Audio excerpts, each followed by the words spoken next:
En un comienzo, Primera y Segunda Crónicas era un solo libro, ¿no? Esto se separó después, pero cuando se hallaron los escritos de crónicas, eran las crónicas, ¿no? Tanto Primera como Segunda de Crónicas. Y Segunda de Crónicas va desde Salomón, desde el reinado de Salomón, hasta prácticamente la deportación o la vuelta a Jerusalén, por esa época de Esdras. Se dice que esto fue escrito por el libro de Crónicas en general, Primera y Segunda Crónica, fue escrito por Esdras, y más o menos en la época donde el rey Ciro da un decreto para que aquellos que estaban deportados en Babilonia, ¿se acuerdan que Nabucodonosor había conquistado Jerusalén? Había destruido el templo en Jerusalén y se llevó cautivo de 3 veces, ¿no? Fue 3 cautividades diferentes. Se llevó cautivo a lo que era el pueblo de Judá o de Jerusalén hacia Babilonia, y allí estuvieron 70 años exiliados en Babilonia. Después hay un decreto de Ciro con Esdras que le permite al pueblo volver a Jerusalén para empezar a reconstruir el templo, ¿sí? Allí va Esdras, también va Zorobabel, está Josué. Es un libro histórico, vamos a ver mucha historia, pero no significa que solamente relate los acontecimientos. Tenemos también muchos mensajes teológicos, muchos mensajes importantes para nuestra vida allí que podemos aplicar en el día de hoy. Dicho esto, como introducción muy escueta de lo que es Segunda Crónicas, o el libro de Crónicas en general, vamos a estar en el capítulo 11. Es difícil empezar por el capítulo 11 porque imagínense que nosotros salimos de casa y están 2 policías arriba de un hombre y lo están arrestando, y decimos, bueno, sabemos que hay 2 policías arrestando a alguien, lo que no sabemos es por qué lo están arrestando, cuál es el motivo. Entonces nos podemos quedar solamente con Segunda Crónicas 11, en este caso 2 policías arrestando a alguien, pero también podemos saber un poco más a través del contexto más inmediato por qué es que están arrestando a ese hombre, ¿sí? Así que encontramos en Segunda Crónicas 11 un problema. Hay un caos tremendo, hay un lío bárbaro allí en Israel. Ahora, la pregunta es, ¿por qué de este lío? Encontramos en el capítulo 11 que Roboam va a atacar a sus propios hermanos, ¿sí? Al propio pueblo, porque se había rebelado y quiere ahora unificar, pues había dividido el reino, y ahora vamos a ver por qué, y ahora quiere conquistar de nuevo y quedarse con todo lo que tenía antes. Había perdido algo muy importante, muchas tierras, mucho pueblo, y ahora el rey Roboam quería recuperarlo, ¿sí? Entonces vemos, empieza el capítulo 11, ahora lo vamos a leer, con Roboam preparándose para la guerra. Más que una guerra, para una invasión, ¿sí? No es que se preparaba para la guerra, se preparaba para invadir a otro pueblo que se había formado muy recientemente. Pero ¿cuál es la historia atrás de todo esto? Lo vemos en el capítulo anterior. Había muerto Salomón, el rey Salomón, el gran Salomón, el sabio, que tenía grandes tierras, que había construido para el Señor el templo allí en Jerusalén. Allí Salomón muere. Pero saben que Salomón también era un ser humano, aparte de sabio y toda la inteligencia que tenía, y cometió un error, cometió varios, pero uno importante fue castigar al pueblo con muchos impuestos, y el pueblo estaba desconforme, sobre todo en los últimos años de Salomón. Entonces reclamaban, por favor, aflójenos un poco los impuestos y déjanos un poco de vivir, ¿no? Ya la situación estaba muy difícil. En esa época era todo el pueblo, estaba sufriendo mucho castigo impositivo del reinado. Salomón muere. Entonces, con Salomón no se podía negociar mucho, así que negociemos ahora con el nuevo rey, su hijo Roboam. Y van y le dicen, y los ancianos, hablan con los ancianos, y los ancianos, que eran los consejeros del rey, van a hablar con Roboam y dicen, Roboamito, mira, tu padre se fue un poco de mambo con los impuestos. y el pueblo está descontento y la está pasando mal. Aflojale un poquito, porque vos sos nuevo y tenés que ganarte el favor del pueblo. Pero allí estaban unos aristócratas, amigos de Roboam, que estaban al lado. Vieron que cuando pasa algo bueno nos llenamos de amigos, ¿no?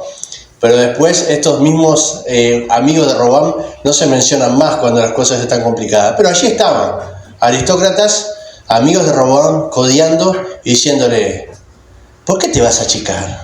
Vos sos el rey. Todo esto es tuyo. ¿Por qué te vas a achicar porque vengan a pedirte que bajes impuestos? ¿Sabes qué? Dale con más fuerza. Tenía dos campanas, ¿no? La de los ancianos y la de sus amigos. Y decide mal. Decide castigar al pueblo. Desoír a los consejeros del rey y oír a sus amistades. Entonces el pueblo se rebela. Así que no querés aflojar los impuestos, así que querés todavía multiplicarlos aún más. Entonces el pueblo se rebela y menciona a un nuevo rey, a Jeroboam, a un nuevo líder, y se divide el reino. Todo ese reino se divide en dos partes. Queda en el sur Judá y Benjamín con Roboam, y queda el reino del norte, o Israel, llamado después Israel, con Jeroboam y 10 tribus más. Imagínense, Roboam, por una mala decisión, ahora se quedó con un porcentaje muy chico de toda la población que tenía, y además sin muchísimas tierras. Pasó del reino de Salomón al reino de Roboam, por una mala decisión de orgullo, de vanidad.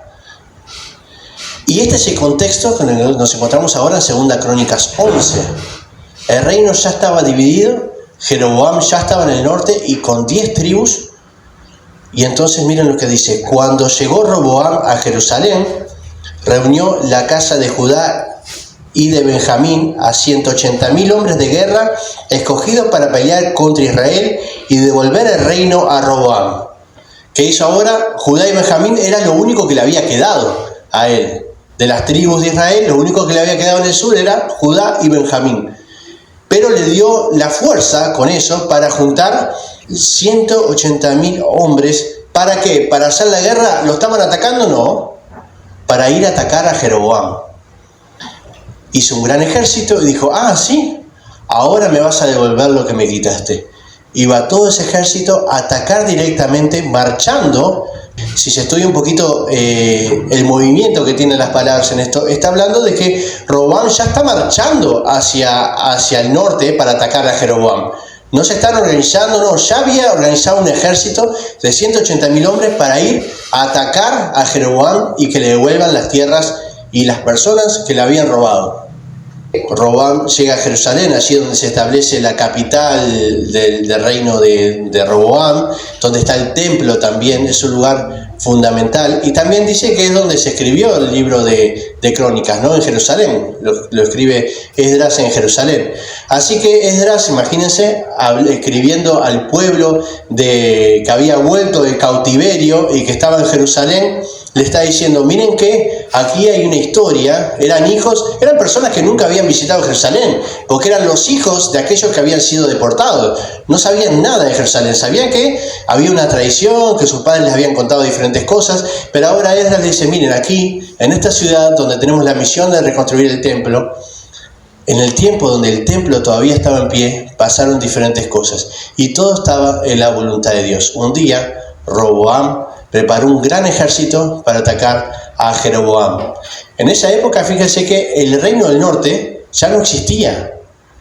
Ya lo que había eran diferentes pueblos, estaban los samaritanos, pero no existía un reino del norte.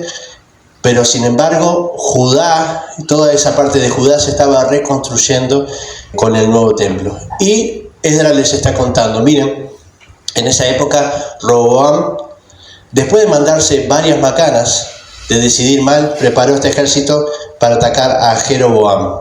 Y saben que hay algo que tal vez nosotros hemos vivido, aquellos que tenemos más tiempo en iglesias o que hemos estado en más de una iglesia, tal vez hemos pasado diferentes situaciones donde hay división en la iglesia. La Biblia dice que Roboam se equivoca en el capítulo 10, pero después de eso empieza a tomar buenas decisiones, ¿sí? Tampoco lo vamos a castigar tanto. Empieza a tomar buenas decisiones, sobre todo gracias a un profeta que aparece allí en ese momento, y Roboam prospera. Ahora, en este momento, la actitud de Roboam como líder era la violencia, la agresividad. Y cuando hay crisis en una iglesia y hay división, después vamos a ver por qué se pueden dar las divisiones. Ya le digo que si hay división, allí en el medio de seguro vamos a encontrar orgullo, vamos a encontrar vanidad, puede ser de las dos partes, del liderazgo y de la persona, puede ser de una de las partes, pero siempre allí donde se ve la división sobre el amor, sobre algunas cosas que vamos a estar viendo en un ratito, siempre hay un poco de orgullo y vanidad. Y era lo que tenía Roboam. Ahora, frente a la situación de haber dividido el reino, Roboam dice, voy a atacar. Va a atacar ¿a quiénes? A sus hermanos. Son el mismo pueblo, no es un pueblo extranjero. Es el pueblo de Israel. Y él va a atacar a sus propios hermanos. ¿Para qué? ¿Para explicarle lo mal que hicieron? No, iba allí con agresividad, a hacer daño. Y ya estaba todo pronto para que la ambición y el orgullo de Roboam se mancharan con la sangre del pueblo. Pero vino, versículo 2, pero vino palabra de Jehová a Semaías, varón de Dios, diciendo, habla a Roboam, hijo de Salomón, rey de Judá, y a todos los israelitas de Judá y Benjamín, y diles, así ha dicho Jehová, no subas a pelear contra vuestros hermanos, vuélvase cada uno a su casa, porque esto es cosa mía. Y esos oyeron la palabra de Jehová, y se volvieron y no fueron contra Jeroboam.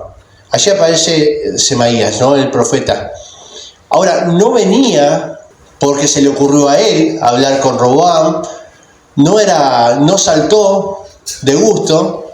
Dios le dijo, Semaías, ve y habla a Roboam y a todo el pueblo de Judá, también a Benjamín. Cuando hay conflictos en una iglesia y hay separación y hay división en una iglesia, se necesitan personas que pacifiquen, se necesitan pacificadores. La iglesia no necesita que te unas a un bando, ni a un lado ni al otro. Necesitamos pacificadores. Necesitamos gente que diga, vamos a juntarnos como pueblo de Dios a alabar a nuestro Señor. ¿Cuál es el problema? ¿Qué está pasando? Pero ahora, Semaías no va con su propia opinión. No va a decirle a Roboam, no, la culpa es tuya, te mandaste una macana, esto y lo otro. Sino que va con lo que Dios, con el mensaje de Dios, con lo que Dios le dice que diga. Y Dios le dice, habla a Semaías y di esto a Roboam. Semaías no le dijo a Dios, mira, yo tengo mi propia opinión del asunto, yo estoy más con Jeroboam, o mirá, yo estoy más con Roboam, porque Jeroboam se portó bastante mal. No es nuestra tarea es pacificar, nuestra tarea es llevar paz. Cuando hay daño, cuando hermanos se hacen daño entre ellos, nuestra tarea no es buscar un bando, acusar a uno o acusar al otro. Nuestra tarea es buscar la paz. ¿Con qué? Con la palabra de Dios. Solo podemos buscar la paz con la autoridad de la palabra de Dios. Porque Dios quiere estar en medio. Allí aparece el Señor diciendo, yo voy a participar de esto.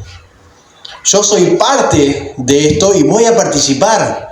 Y le habla directamente al profeta Semaías diciendo, yo me voy a hacer cargo, pero tenés que decir lo que yo digo, no lo que vos opinás. El profeta no estaba para dar sus propias opiniones. ¿Las tenía? Claro que las tenía. Estaba para llevar la palabra de Dios y decir, tenemos que como pueblo seguir al Señor. ¿Hay errores? ¿Hay pecado? Puede haberlo. Pero nuestra misión y nuestro objetivo no es tomar un bando, es cuidar a la familia de Dios. Seamos pacificadores como Semaías. que va con la palabra de Dios y le dice, no ataques a tus hermanos. Y cuando dice a tus hermanos, es fuerte. Porque si hubiera dicho, no ataques a tus enemigos, no ataques a este pueblo pagano, idólatra, que después, por cierto, lo es, no ataques a tus hermanos. El Señor dice que pares la marcha. Y saben que en el hebreo se ve como una imagen de que el pueblo va avanzando a atacar a Jeroboam, y cuando Semaías se cruza y le dice esto a Roboam, dice que se volvieron. Y este volverse no es volverse en la actitud, es volverse de forma literal. El ejército se dio la vuelta y empezó a marchar hacia Jerusalén de vuelta. Justito llegó Semaías con la palabra del Señor para decirles esto: no ataques a tus hermanos, no ataquemos a nuestros hermanos, busquemos la paz. No siempre lo vamos a lograr, A veces nos vamos a esforzar mucho y no vamos a encontrar la paz. Pero la agresividad no es la forma. ¿Saben que yo me fui de una iglesia también, estaba antes? Pero hay formas de irse. Yo puedo irme de acá con alguna diferencia con alguien, y eso está bien si yo voy y me congrego en un lugar y busco una iglesia y adoro al Señor. Pero también puedo irme lleno de agresividad, salir de esta puerta y empezar a decirle al primero que se me cruce toda la porquería que hay acá adentro, todo lo que me hicieron, todo el daño, y empezar a ensuciar y empezar a separar aún más. No dañes a tus hermanos, porque todos tienen un mismo Padre que está sobre todos nosotros. Hoy día estornudamos y mojamos 3 iglesias, porque hay iglesias por todos lados, ¿verdad? Y eso es totalmente válido. Tengan la libertad de ir a donde se sienten bien. No hay problema con eso. Somos toda una familia en el Señor. Y todos estamos adorando. Y Dios escucha la adoración de cada una de las iglesias, de cada uno de sus hijos que adoran con espíritu y verdad. Ahora, si nos vamos de un lado, no nos vayamos con agresividad. No vayamos a buscar la cabeza de alguien. No vayamos a escupir todo el odio que tenemos a otras personas que tienen la intención de adorar al Señor. No cometamos el error de Roboam, de creer que, bueno, me han quitado todo lo que tenía y entonces voy con agresividad a atacar a aquel con el cual tengo la diferencia. Yo en esta historia veo errores de ambos lados, Veo errores de Roboam, obviamente, pero también de Jeroboam, cuando el rey legítimo era Roboam. Hay temas de los dos lados, y yo creo que en un conflicto, en general, aunque puede haber más responsabilidad de uno que de otro, en general todos cometemos errores. Y no es cuestión de sacar el tema de encima, bueno, todos cometemos errores, no pasó nada, sigamos, empecemos de vuelta. No, hay que encarar los temas que suceden. Pero ¿cómo? Si no tienen solución. ¿Qué quiere el Señor que hagamos? Vayamos a adorar. ¿A otro lado? Sí, si es en otro lado. Pero vayamos a servir al Señor. Ese es nuestro objetivo.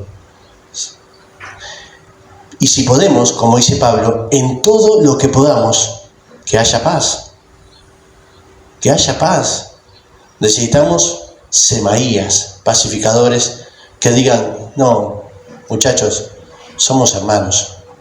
Después de haber vivido la experiencia de Caín matando a Abel, porque quería tener la razón, entonces lo mata a Abel, el primer fratricidio de la Biblia, Dios le dice por Semaías, no cometan el mismo error que Caín, no cometan el pecado de Caín de aborrecer a su propio hermano y matarlo. Allí en 1 Juan dice, 1 Juan 3:15 dice, todo aquel que aborrece a su hermano es homicida. Y sabéis que ningún homicida tiene vida eterna, permanente en él. Es fuerte. Todo aquel que aborrece a su hermano es homicida. Dios no necesita homicidas entre su pueblo, necesita pacificadores. Necesita gente que ame a sus hermanos, no que los aborrezca. Necesita personas no que elijan un bando. Yo soy de Apolo, yo soy de Cefas. Necesitan personas que amen a Cristo y quieran unir en comunión perfecta a sus hermanos. No necesitamos un bando. Más allá de que tengamos nuestra propia opinión, que no la vamos a poder anular, pero tenemos que ir como Semaías a decir: no ataques a tus hermanos. Versículo 4 dice: así ha dicho Jehová, no suban a pelear contra vuestros hermanos, vuélvanse cada uno a su casa, porque esto es cosa mía. Algunas traducciones dice: yo he hecho esto. Acá mi versión dice: esto es cosa mía. Ahora, debemos entender esto porque podemos cometer un error aquí de interpretación. Decimos: bueno, al final la división del reino la generó Dios. Entonces, ¿cómo hizo Dios? Y debe haber provocado a Roboam para pecar y para que el pueblo se enoje y se divida. No, esto no es lo que está diciendo las Escrituras. Cuando dice esto es cosa mía, saben que para los hebreos era lo mismo la acción que la omisión de Dios. Todo era de parte de Dios. Cuando Dios permitía algo, entonces eso también era voluntad de Dios. ¿Por qué? Porque sacaba su mano y lo permitía. Mismo la imagen en el hebreo es quitar su mano.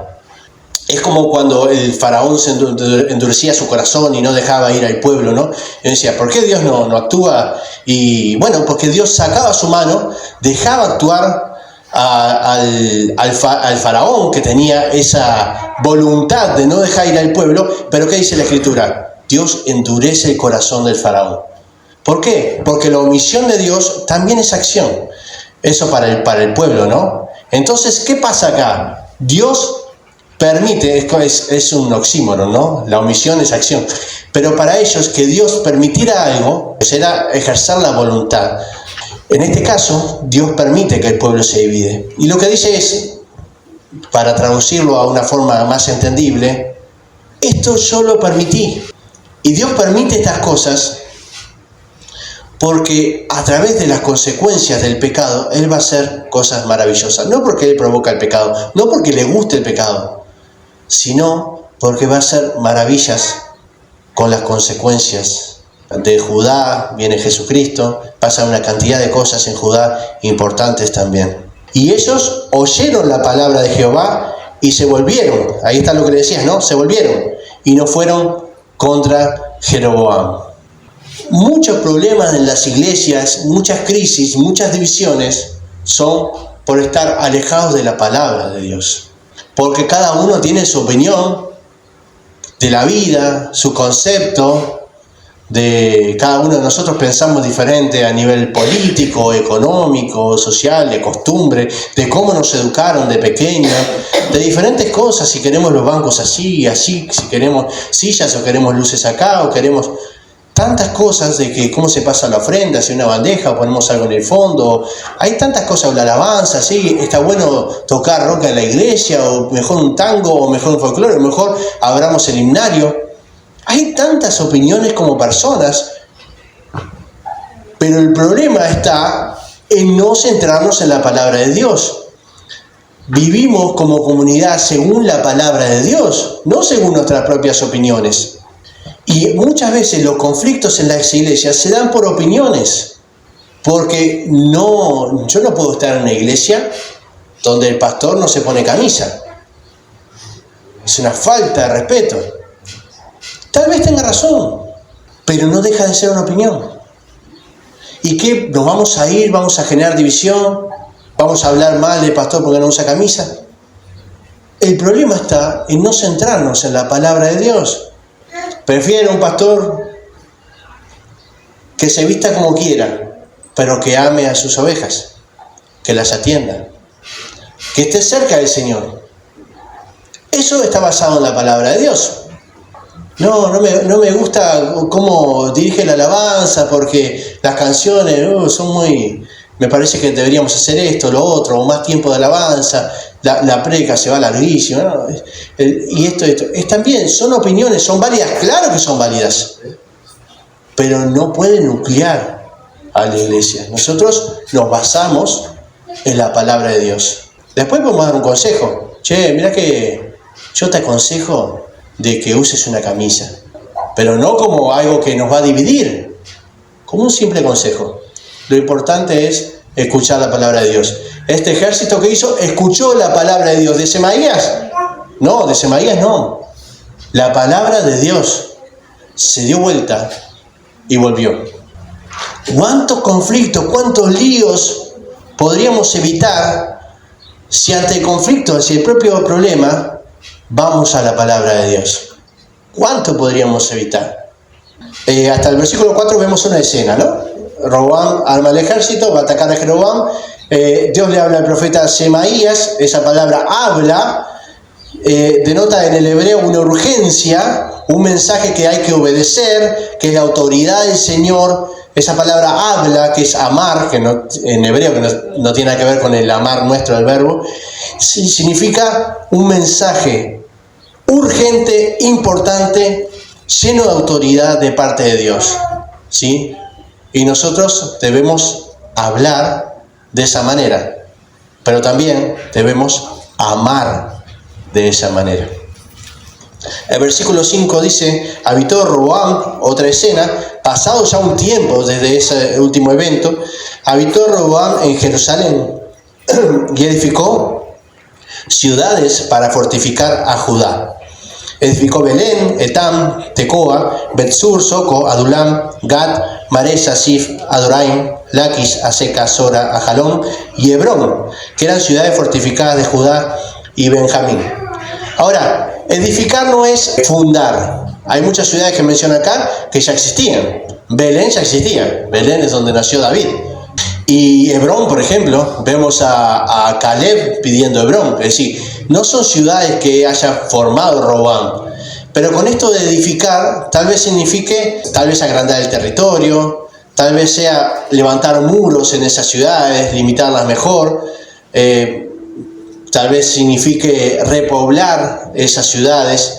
No significa necesariamente que él inauguró estas ciudades o que empezaron a existir en ese momento, ¿sí? Había una cantidad de ciudades que rodeaban Jerusalén, que decide fortificar y preparar.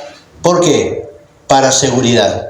¿Sí? Para seguridad. Si cada una de esas ciudades estaba armada, fortificada y bien preparada, entonces era más difícil llegar a Jerusalén, porque antes de llegar a Jerusalén se iban a encontrar con varios ejércitos. Cada ciudad era una ciudad militar para Roboam, y esto lo vamos a ver bien en lo que sigue. Eran ciudades fortificadas de Judá y Benjamín. Reforzó también las fortalezas y puso en ellas capitanes, provisiones, vino y aceite. En todas las ciudades había escudos y lanzas. La fortificó pues en gran manera, y Judá y Benjamín le estaban sujetos.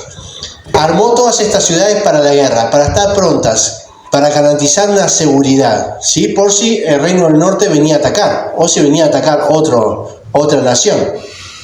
Saben que muchas naciones paganas se aprovechan cuando las otras naciones se debilitan a través de una división. Bueno, los pueblos paganos de la zona cuando veían que una nación poderosa se dividía, aprovechaban de atacarla también, porque se debilitaba. Él había preparado, Roboam, 2 ciudades preparadas con soldados, con armas, con víveres también. Acá vemos alimentos también con víveres. Y para que vayan creciendo en población y en ejército y estén preparadas todas por igual. Acá no se destaca una sobre otra, no es que una tenía más ejército, todas por igual estaban armadas para defender a Jerusalén. Ahora, dice Pedro que somos como rocas vivas, ¿no? Y habla de la comunión, que tenemos que estar unidos unos a otros. A mí me gusta pensar de que somos como una gran fortaleza y que debemos estar unidos, y estamos para defendernos también de los ataques del enemigo.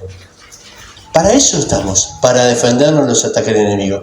Dijimos que uno de los problemas de las crisis y los problemas que generan división en la iglesia es por no basarse en la palabra de Dios. Otro de los problemas es por no identificar los ataques del enemigo.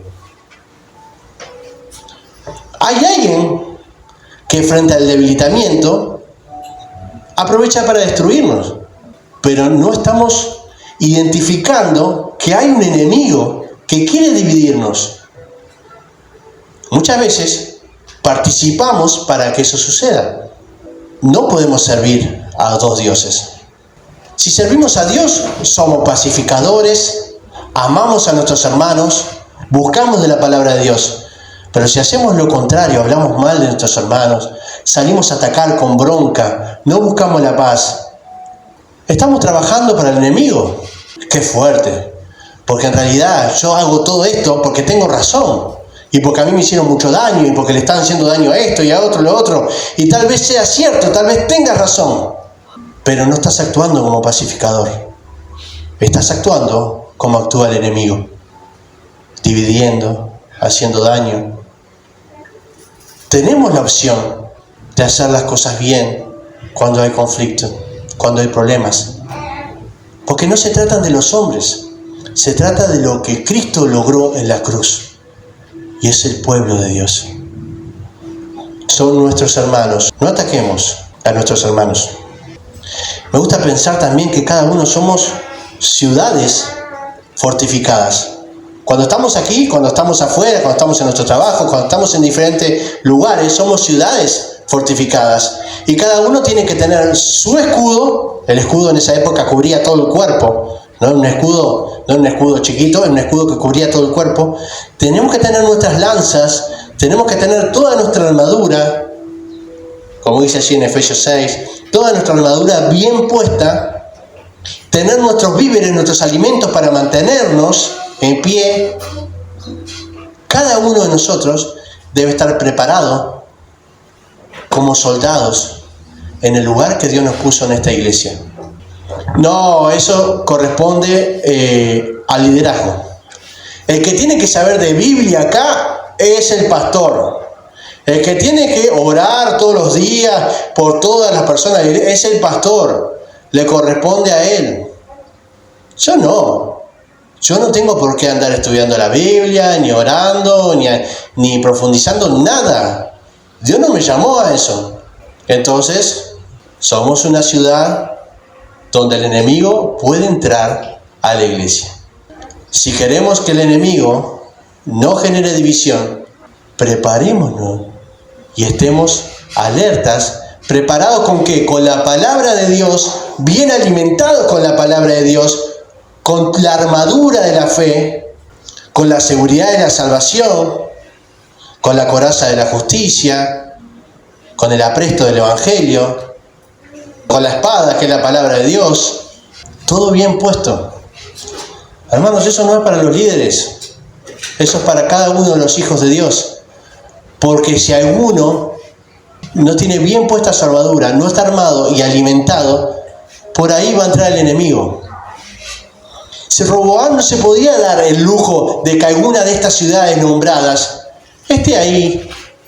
Bueno, nos falta armamento, tenemos menos soldados, pero tranqui, es una ciudad chiquita. Porque el enemigo va a entrar por ahí.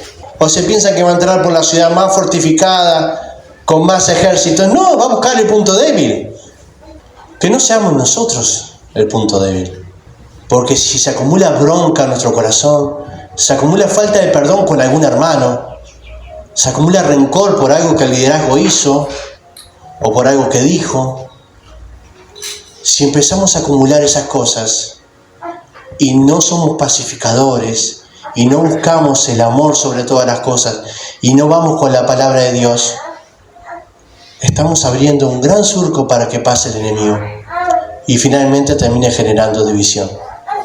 Dice el versículo 11, reforzó también las fortalezas y puso en ellas capitanes, provisiones, ahí está el alimento, vino, aceite, en todas las ciudades había escudos y lanzas. Lo fortificó pues en gran manera todas las ciudades y Judá y Benjamín le estaban sujetos. Va a decir que Judá y Benjamín le estaban sujetos y después también va a decir que Judá y Benjamín reconocen a Roboam como rey. ¿Se había equivocado Roboam? Sí, obvio. ¿Había pecado? Había pecado. ¿Todo lo que había pasado había sido a causa de Roboam? Sí. ¿Podría haber Judá y Benjamín haber dicho, este rey es malo, es un mal líder, no merece nada? No, ellos entendían que de parte de Dios debían sujetarse al líder que Dios había puesto sobre ese lugar, a Roboam. Dice que lo reconocen como rey y se sujetan a Roboam. ¿Qué quería decir esto? ¿Que iban a seguir todas las macanas que se mandaban a Roboam? No. que iban a reconocer que Dios lo había puesto en ese lugar, iban a avanzar juntos ahora en la prosperidad de Judá. Hermanos, si no podemos sujetarnos a un líder de una iglesia, cambiemos de iglesia, porque es fundamental que nos congreguemos en un lugar donde, y cuando digo sujetarse, no es hacer todo lo que el líder dice, ¿no? Mañana vienen todos de amarillo. Es respaldar el liderazgo que Dios ha puesto en ese lugar. Respaldarlo en sus decisiones si no hay pecado. Respaldarlo en el hecho de su corazón de que la iglesia crezca y avanzar juntos. Eso es respaldar al liderazgo. Respaldar al liderazgo, sujetarse al liderazgo, es no decir, bueno, que se maneje. Respaldar al liderazgo es decir, si vos vas, yo voy. Porque te reconozco como líder, no por mí, porque Dios te ha puesto en ese lugar. Si no podemos sujetarnos a un liderazgo, vayamos a un lugar donde sí podamos hacerlo, porque es fundamental. Porque Dios ha puesto allí a Moisés para guiar al pueblo. Sí tendría problema Moisés. Sí tendría cosas que uno a veces no entiende. Pero era el líder que Dios había puesto. Y cuando no lo reconocían a Moisés, Dios se enojaba. Dios puso liderazgos allí para guiar al pueblo. Entonces, estemos con el liderazgo. Si no podemos, porque es más fuerte que nosotros, porque no lo aguantamos, porque es insoportable, vayamos a otro lugar donde podamos seguir al liderazgo. Y si vamos a todas las iglesias y no podemos sujetarnos a ningún liderazgo, adivinen dónde está el problema. Ellos reconocen el liderazgo de Roboam, que no era ningún santo, pero que ahora está queriendo hacer las cosas bien. Está queriendo que el pueblo prospere. Dice en toda la ciudad, versículo 12, había escudos y lanzas, la fortificó pues de gran manera, y Judá y Benjamín le estaban sujetos. Los sacerdotes y levitas que estaban en todo Israel se juntaron a él desde todos los lugares donde vivían. Pues los levitas dejaron sus ejidos y sus posesiones y se fueron a Judá y a Jerusalén, porque Jeroboam y sus hijos los excluyeron del ministerio de Jehová. Ahora, había levitas y sacerdotes por todo Israel, en el norte también, que se habían ido con Jeroboam, porque no estaban de acuerdo con Roboam. Pero ahora tuvieron que huir. ¿Por qué? Porque se habían alejado del lugar de adoración. Dice, bueno, yo me voy contigo, Jeroboam, pero yo soy sacerdote y levita y necesito ir al templo a presentar sacrificios ahí y adorar en el templo que está en Jerusalén.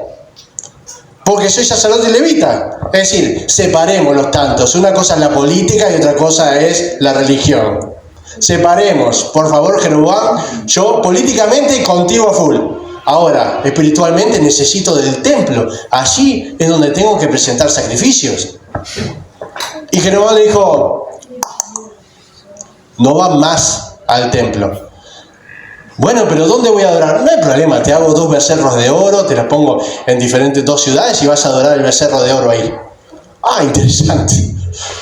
Y le dijeron, no, Jeroboam, muchas gracias. Ahora, cuando dice que dejaron sus cosas, sus posesiones y se fueron a Judá, dejando el norte, todos los sacerdotes y levitas de toda la nación, no es porque renunciaron a sus pertenencias, es porque estaban escapando de Jeroboam. Huyeron. El que tenía la osadía de ir a Jerusalén y al templo, ¿saben lo que le esperaba? La muerte. Ellos huyen a Judá para refugiarse allí de la violencia de Jeroboam. No es que dejan las cosas y dicen, bueno, vamos a hacer un voto de pobreza, vamos a dejar nuestras posesiones y vamos a ir a Judá, y sale toda una marcha pacífica hacia Judá. Salen huyendo, corriendo, dejando todo lo que tienen, porque Jeroboam había declarado de que ya no se adoraba en Jerusalén. Y había levantado 2 becerritos de oro para que se saquen las ganas allí. Pero los sacerdotes no estaban de acuerdo. Así que viajaron todos a Judá, y recibió ahora Judá la sorpresa de encontrarse con una cantidad de sacerdotes y levitas que venían a adorar en el templo. 15. Y él designó sus propios sacerdotes para los lugares altos, está hablando de Jeroboam, para los demonios y para los becerros que había hecho. Fíjense que está hablando de Jeroboam y cuando dice demonios, igual que hablaba hoy Pablo en 1 Corintios 10, está hablando de ídolos, ¿no? ¿Qué era el ídolo? El ídolo era un elemento material fijo que no tenía vida. Es decir, el ídolo en sí podía ser una estatuilla, era un ídolo. Ahora, lo que había atrás del ídolo, una presencia, era un demonio. ¿Sí? Entonces, a través de la idolatría podían ocurrir milagros, podían ocurrir diferentes cosas, pero no por el material, ídolos de madera, de diferentes materiales, de piedra, de plástico no había, pero de diferentes materiales, pero lo que había atrás eran demonios. Entonces se habían levantado ídolos, pero por eso también menciona la adoración a los demonios. Tras aquellos acudieron también de todas las tribus de Israel los que tenían el propósito sincero de buscar a Dios, de buscar a Jehová, Dios de Israel, y fueron a Jerusalén para ofrecer sacrificios a Jehová, el Dios de sus padres. Ahora, no solamente levitas y sacerdotes, sino mucho de la población que se había ido, ahora vuelve a Judá. ¿Cómo vuelve? Huyendo, dejando sus posesiones, corriendo por sus vidas. Y esto nos habla de algo. ¿Cuál es la prioridad en nuestras vidas? ¿Estar en el lugar de adoración? Ustedes sabrán de algunas personas, me vienen a la mente muchas personas, no necesariamente de esta iglesia, de mi vida, que se han alejado de la iglesia por diferentes divisiones o conflictos, pero no han vuelto a ninguna iglesia. Estoy quemado con la iglesia, porque me hicieron esto y me hicieron lo otro. No vuelven más, no eligen otro lugar de adoración. No, yo no voy más, no voy más a la iglesia.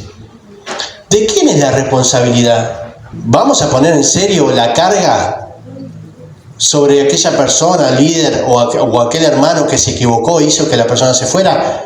¿Vamos a poner la carga sobre esa persona? ¿O es que tenemos siempre la decisión propia de congregarnos en algún lugar y estar en el lugar de adoración? Una cosa es el conflicto en sí y las razones por las cuales te podés ir de una iglesia. Otra cosa es que no te acerques más a una iglesia y no busques servir al Señor. Eso es una decisión de cada uno de nosotros. ¿Acaso Roboam fue a obligar a los sacerdotes y levitas a que volvieran a Jerusalén? ¿Acaso fue a obligar a ese remanente de ese pueblo que quiso volver a Jerusalén? No, ellos querían estar en el lugar de adoración de Dios. Querían estar donde estaba el pueblo de Dios. Querían estar en el templo. Pero después de lo que nos hizo Roboam, vamos a volver.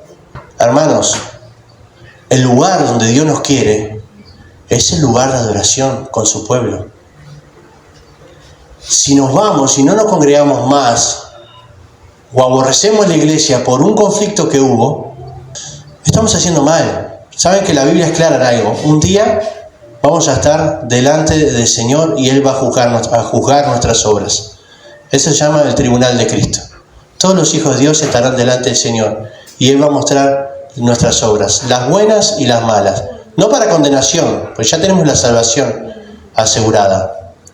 Pero dice que se dirá de forma pública las buenas y las malas obras. Si nos alejamos de la iglesia porque aborrecemos, porque hubo un conflicto, porque queríamos tener la razón y tal vez la teníamos, ¿qué piensas que nos va a decir? No, está bien, te entiendo, que no te hayas congregado más, que no me hayas buscado más, que te hayas enfriado con el tiempo, te entiendo. No es culpa tuya, es culpa de aquel hermano, de aquel pastor, de aquel líder que te atacó ese día. No, hermano, no sucede así. Pudiste haber ido a una iglesia, pudiste haberte congregado en otro sitio, pudiste adorar mi nombre, pudiste acercarte al pueblo de Dios, pudiste amar a los hermanos, pudiste ser pacificador, pero decidiste la violencia, la agresividad, el odio, el chumerío. Decidiste odiar. ¿A quiénes? A tus hermanos. Cada uno va a ser responsable delante del Señor y no vamos a poder señalar a nadie. Si estamos en el norte, vayamos al sur. Si nos encontramos en nuestra vida con 2 becerros de oro, abandonemos ese lugar y acerquémonos al lugar de adoración. Sí, pero que en la iglesia me hicieron esto. Hermano, si estornudamos, mojamos iglesias por todos lados. Vayamos, busquemos iglesias. Pero sobre todo, si podemos solucionar y ser pacificadores en donde estamos, ¡wow! ¡Qué alivio es eso! ¡Qué genial! ¡Qué bien que se siente cuando los problemas se solucionan en el mismo lugar! Porque hay personas que rebotan, ¿no? Van acá, tienen un problema, se van a otra iglesia, tienen un problema, se van a otra iglesia, tienen un problema. Así sí se acaban las iglesias. En un momento ya no va a haber más iglesias. ¿Dónde estará el problema ahí, Claro, iglesias perfectas no hay. El problema es poner toda la carga sobre la iglesia y no sobre uno mismo. Uno tiene que elegir estar en el lugar de adoración. No todo nos va a gustar. No hay una iglesia que nos guste todo. No hay, no existe eso. Algo nos va a molestar, algo nosotros lo haríamos diferente. Pero no se trata de eso. Se trata de estar en el lugar de adoración.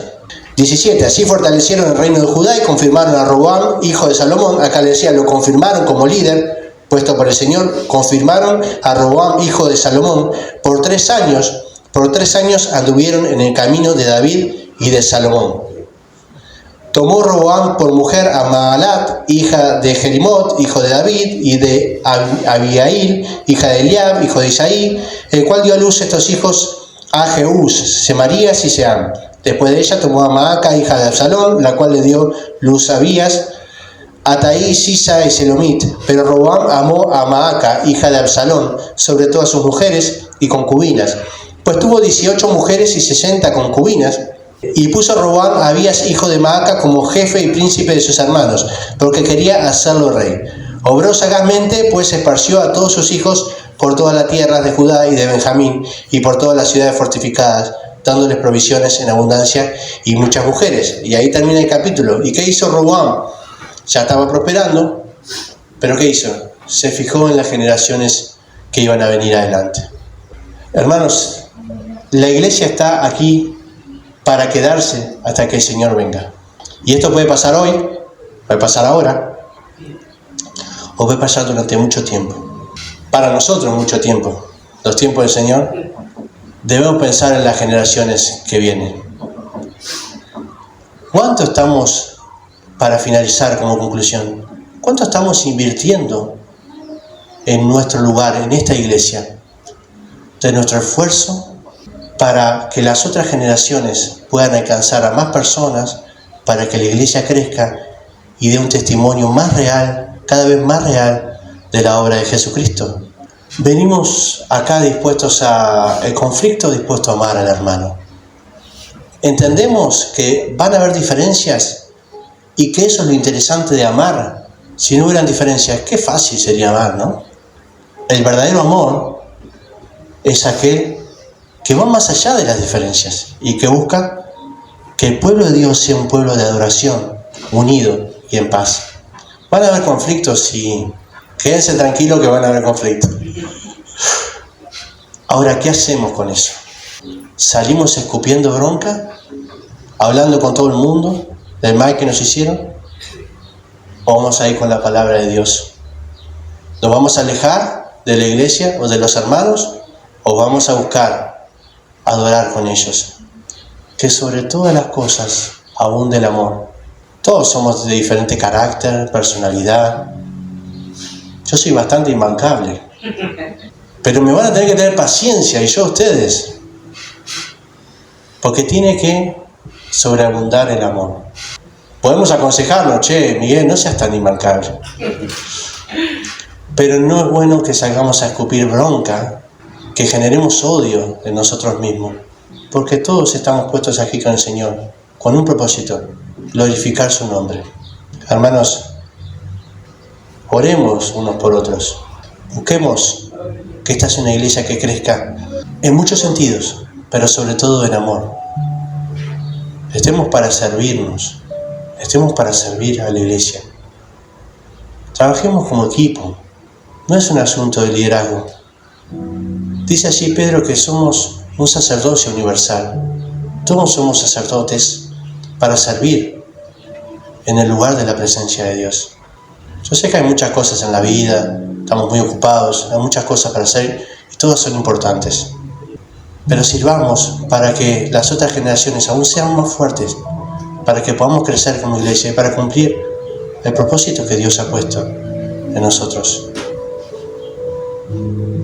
No dejen solo el liderazgo. Necesitamos de cada uno para poder avanzar en la adoración a Dios. Y servir a Dios también es adorarlo. Crezcamos en la palabra de Dios, en la oración, porque si no estamos desarmados, estamos expuestos al enemigo. Defendamos la bandera del Señor. Digamos, aquí está la familia de Dios. Pongámonos primero en defensa. Con esto termino. Una vez entrevistaron a Soledad. ¿Vieron la del folclore? La Sole, la que sacude el poncho. Y le dijeron, con respecto a otra cantante famosa de folclore, Mercedes Sosa, le dijeron, ¿sabes que Mercedes Sosa dijo que el folclore que vos hacés no tiene calidad, no es el mismo, no es el folclore verdadero? Y la entrevistaron así. ¿Vieron estos programas que buscan lío, no? Que dice, ¿sabes lo que te hizo? Y ella dijo eso. No creo que haya dicho eso. No, pero lo dijo. No creo que lo haya dicho. Pero está, si hay una entrevista y lo dijo. Estoy seguro que no. Estoy seguro que lo sacaste de contexto o algo. Yo no creo que ella haya dicho eso. Y me encantó porque uno diría, sí que dijo eso. Sí, y ella que no tiene canciones propias, que solamente canta canciones de otro. Ahí se arma el lío, ¿no? No creo que haya dicho eso. Esa tiene que ser nuestra actitud. ¿Sabes qué fulano? No creo. Primero no creamos. Y después veamos. Si es cierto, podemos solucionar las cosas. Pero ahí está el amor. No creo. Después, tal vez nos sorprendamos y sí sea. Pero primero no creamos. Cuando nos vengan a decir, che, ¿viste? ¿O viste lo que dijo el pastor? No sé qué te parece. No creo que haya tenido mala intención. Capaz que se comunicó mal. No creo. ¿Viste que fulano no me saludó? No se había dado cuenta. Pasó, estaba distraído, ¿no? No creo que haya tenido mala intención. No lo creo. ¿Viste que le gritó fulano? Debe haber tenido un mal día. ¿Quién sabe qué le pasó en la casa? No creo que haya tenido mala intención. No creo que haya sido por odio. No creo. Hermanos, el amor sobreabunde en esta iglesia y en cada uno de nosotros. Te damos gracias, Señor, por esta palabra. Gracias por los desafíos. Es una hermosa iglesia esta, Señor, donde tú nos has puesto. Pero hay tanto para hacer, Señor. Pero más allá de todas las cosas que hay para hacer, queremos glorificar tu nombre, que es lo más importante. Hacerlo como pueblo, hacerlo como familia. Ayúdanos, Señor, porque somos tan imperfectos. Porque muchas veces nos embroncamos por una opinión que es propia, por ver las cosas de una manera diferente a otros, Señor. A veces lo hacemos con razón, pero nos encerramos en el odio, en la bronca, en hablar mal de otros. A veces usamos las situaciones problemáticas o cómo hemos sido lastimados para no adorarte más a ti. Y terminamos fríos, alejados. Señor, danos las herramientas para poder defendernos de los ataques del enemigo. Ayúdanos a tener nuestra armadura bien puesta, firme. Ayúdanos a amar a nuestros hermanos sobre todas las cosas. Padre, es mi deseo que nadie se vaya de esta congregación siendo abrazado y recibiendo el amor de cada uno de nosotros. Tal vez se tenga que ir por diferencias o porque hay algo que no le gusta, porque algo no se entendió del todo. Hay otras iglesias donde se puede congregar y eso está bien, Señor. Más allá de cuál sea nuestra decisión, que no te saquemos a ti de la ecuación en ningún momento y que sobreabunde en nuestros corazones el amor por los hermanos. Gracias te damos por tu palabra. Gracias por tu gran amor que es el amor que debemos imitar. Te damos gracias. En el nombre de Cristo Jesús. Amén.